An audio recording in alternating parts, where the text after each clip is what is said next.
So if you understand how long I've been playing Mega Man games, it's a very long time. And I have never completed a single one. I really like the games, and I like the characters, and I like the whole idea when the game originally came out on the NES where you could select which boss you got to fight. That's all awesome. However, Mega Man 11, the most recent version released in 2018, which was received incredibly well and sold incredibly well, and it is actually a very good game. It is also the first Mega Man game that I have actually seen to completion on easy mode. And I say that knowing full well that that is basic punk bitch status, and I get that, and I don't care. I don't care.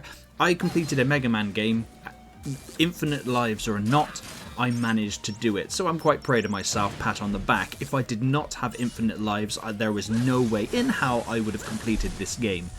Now, the game is standard fare. You go up, you get to choose in which order you beat the 8 bosses, and then once you beat them, you gain their powers, whether that's throwing fireballs, shooting out bouncy balls, throw in like grenades that attach together and attach to enemies, making an ice tornado, that kind of thing. You can do all that, and then you unlock Dr. Wily's castle, and then there's a particular boss which makes his return from the very first Mega Man. I think you know who I mean. There's a pattern to beating him, of course, but you cannot rush it. You have to do it carefully or he will savage you. And I'm getting old and crusty, so my reflexes are not all that great. However, but I did manage to beat him in the end, which was very satisfying. Now, overall, every stage I think is really awesome, apart from the bouncy ball mission. I didn't even want to go in and record footage for it because it aggravated me so much, but it basically, you have to bounce from place to place, and it got super annoying and bugged the hell out of me. However, with this Mega Man 11 is also the double gear system, where you can either power up your weapon or slow down time, which are very cool additions. Alongside that, you also get the dog. I apologize, I'm not a hardcore fan of the Mega Man series, so I think his name's Rush, I think, but he's pretty cool. You can call him down and use him as a trampoline to bounce up to higher platforms, and later on in the game you unlock the ability to ride him like a hoverboard, which is all incredibly cool.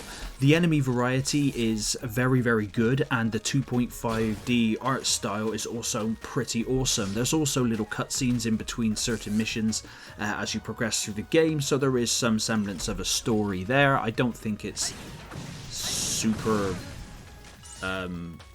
in-depth, but then there may be some stuff mentioned in there that hardcore fans of the previous Mega Man series, they might be all in on it, and if you are, great. However, I think Mega Man 11 is a great entry point into the Mega Man series because it is very accessible with its super easy mode. There is also items that you can purchase by collecting like nuts and bolts as you progress through the levels, so you can buy power-ups and buffs for Mega Man, and then when you obviously beat the bosses and you unlock their ability, being able to swap between them on the fly to utilize them in different ways. Again, that's a fantastic gameplay mechanic that Mega Man has had from the very beginning, so that is also pretty cool.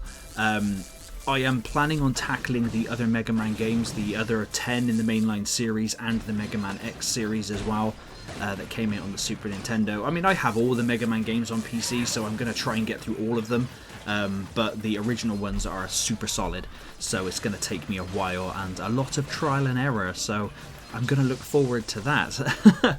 But I'm super happy that I completed Mega Man 11 without the super easy mode with infinite lives. 100% the game would have kicked my ass. The game did in some respect kick my ass with me being on easy mode anyway, but apparently Mega Man 12 is coming out later on this year as of recording, so later on in 2023 we're getting Mega Man 12 apparently, and I will be picking that one up, providing the reviews are cool. Obviously, I don't get review codes or nothing. I'm just a gamer with a YouTube channel. I'm not a professional YouTuber at all.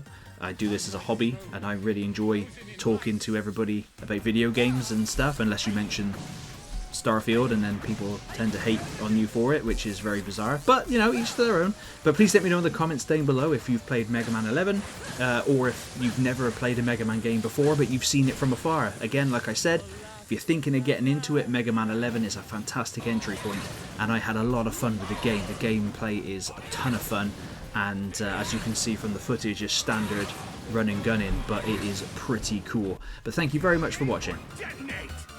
Explosion!